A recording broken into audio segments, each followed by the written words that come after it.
Greetings from New York City. I'm Phil and we're running the bridges. This is a video series where we visit all the bridges in New York City that you can run across. The big, the small, the old, the new, the world famous icons, and the ones you've never even heard of. And today we are visiting the Broadway Bridge right behind me. And we are in the very northern tip of Manhattan Island. And this carries Broadway over the Harlem River Ship Canal between the Inwood and Marble Hill neighborhoods of Manhattan. And this is not to be confused with the historic old Broadway Bridge that for a time carried Broadway over the old Harlem River between Marble Hill and Kingsbridge neighborhoods of the Bronx from around 1900 to the 1920s. About half a mile to the north of here. We'll get to that in a minute. But we are in the northern tip of Manhattan, and it carries Broadway over the Harlem River Ship Canal. Now, the Harlem River Ship Canal is a body of water that did not exist before 1895. A lot of people just simply refer to it. Yeah, we're going to have a lot of subway traffic to contend with here, so yeah, we're going to have some subway noise to contend with here. But some people simply call this the Harlem River, but this particular body of water did not exist before 1895, and that is an interesting historical note, which I will get into here. The Harlem River, as we all know by now, was dredged and straightened in the late 1800s. It used to continue north from where it now bends. It used to continue north up through where is now a large chain retail store, and then it continued on to where there is now the Marble Hill housing projects, and along to just south of what is now 230th Street, where it joined with Tibbetts Brook and Spuyten Duyvil Creek, where it continued, where it bent down again to the south and then to the west out to the Hudson River. And now, first of all, the initial body of water that was on this location, it was a small, narrow canal built in 1817, or not even built, cut in 1817, called Bolton's Canal, and it was cut by two brothers who wanted to use the water. They created a mill to power their marble quarry. So that was 1817. And then when the Erie Canal was opened in 1825, the people here in New York thought it would be good to dredge and straighten the Spuyten Duyvil Creek and the Harlem River up here in the northern part of Manhattan in order to make a shortcut for a lot of the ships coming down the Hudson River, from the Great Lakes, through the Erie Canal, down the Hudson River, so they could bypass going around the southern tip of Manhattan, and they could go straight from here out to down the Harlem River and out to Long Island Sound without going all the way around southern Manhattan. Well, the Erie Canal was opened in 1825. By the time this project was approved and funded and property bought, there used to be it used to be called Dykeman's Meadow here. It was a fairly flat piece of land, so it was a good location to cut this.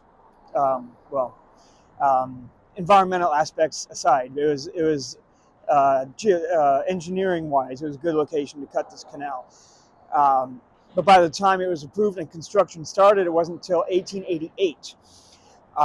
So between 1888 and 1895, they dug up the land, blasted it out, dug a canal 400 feet wide, 15 feet deep, big enough for ships to go through.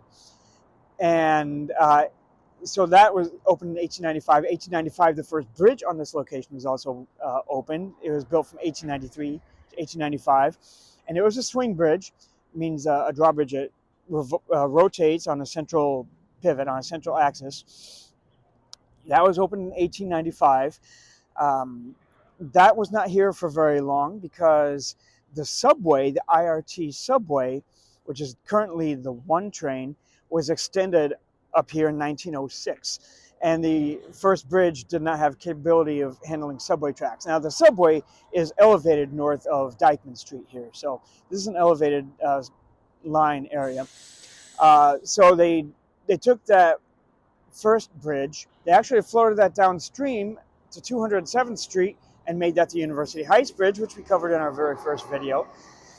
And they built a new swing bridge on this location that had capability for a track above the roadway. And so that was here until 1957, but it was eventually decided that one needed to be replaced. See, the trains come by pretty frequently, but the second bridge needed to be replaced, and this current bridge was built between 1957 and 1962. And you can see the structure there. It's a vertical lift bridge now, not a swing bridge, so the entire waterway is unimpeded, and it carries 3 lanes of traffic in each direction. The sidewalk on both sides. Currently, I'm on the east side. I'm on actually in the Inwood side of Manhattan, so on the southern side of the bridge, and on the eastern side, on the eastern walkway, and the western side is currently under construction. So, but it's generally a sidewalk on both sides. But it's a vertical lift bridge, and as you can see, it's just like, sorry, it's the ugliest damn bridge. I nominate this for the ugliest bridge in New York City. It's a beautiful neighborhood, and oh my goodness, see that. Anyway, so the Harlem River Ship Canal, like I said, it's one of the more interesting features of New York City, I think, because it separated the Marble Hill neighborhood from Manhattan Island, and for about 20 years it was its own separate island. And the thing about the Harlem River, of course, it's not actually a river.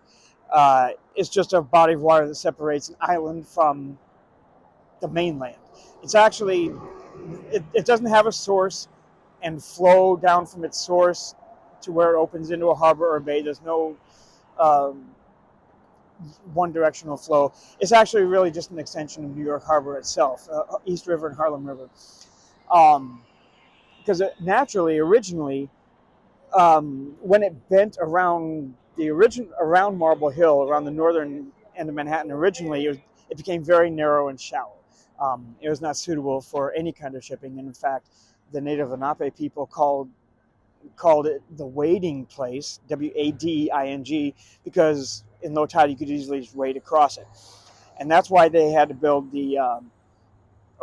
that's why they decided to build the ship canal, and so for about 20 years, Marble Hill neighborhood of Manhattan was its own island, but then by 1914 or so, they decided just to fill in the remnants of the little creek and that separated Marble Hill from the Bronx. So now Marble Hill is connected by land to the Bronx, to the mainland, but it's still part of Manhattan. So it's a little geographical quirk. And then there was also, just as a interesting point of reference, to the west of here, it doesn't really affect this bridge at all, but to the west of here, there was the Spite and Dival Creek did take a southern bend around an old iron foundry that had been used for the Civil War. About the 1930s, they decided they didn't want that bend down there either, so they just bought out that iron foundry, blasted that land, so the Harlem River Ship Canal goes straight across from the Harlem River out to the Hudson River. And in the end, there's no evidence that it was really used for any significant shipping at all, or it had any economic impact on the city. But it is used by the Circle Line quite frequently. But we're going to go across it here. And just for those trivia-minded people, again, I'm on the very northern tip of Manhattan, and behind me, just to the south, is the highest numbered street the street with the highest number on Manhattan Island again, it's 220th Street. 220th Street is the highest the numbers go on Manhattan Island. But you see I'm crossing the street here. This is the farthest north street on Manhattan Island. But this is 9th Avenue. 9th Avenue bends around from there. So we're going to go across it here, and you'll get a view of what the waterway is like. And right now, it's not a wide sidewalk.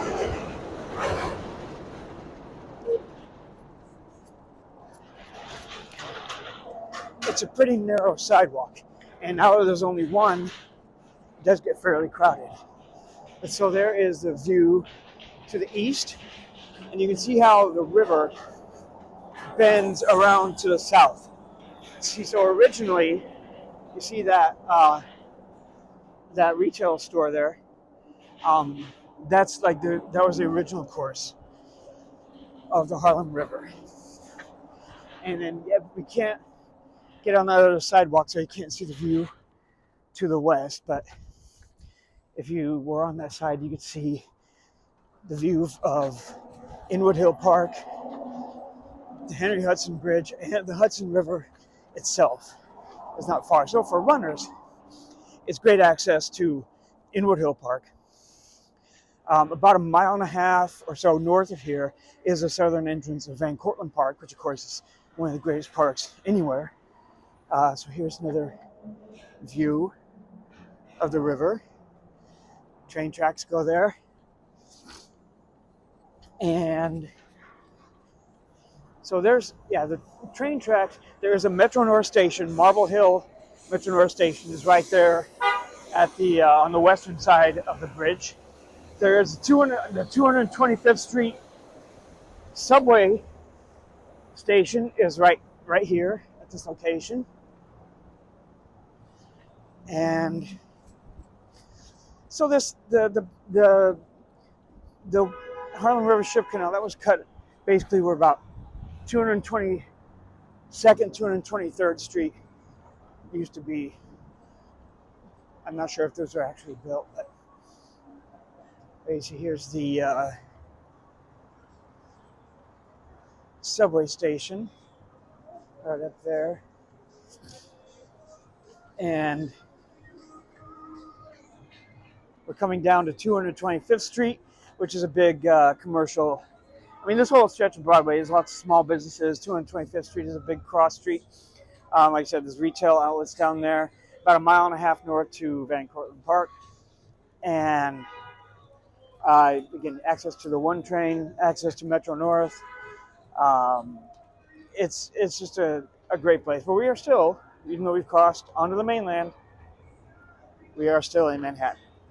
And I will have more on future videos about that whole project. But that is the Broadway Bridge, and you can just another look at the bridge itself.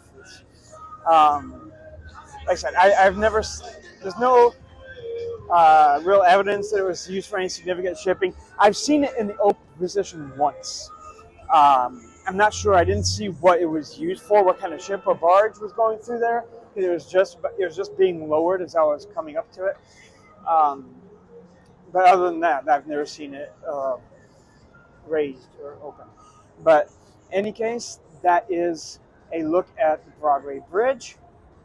Hope you enjoyed that. Thank you for watching. I hope to see you out here running sometime, and we'll see where the wind takes us for the next one. All right, bye-bye.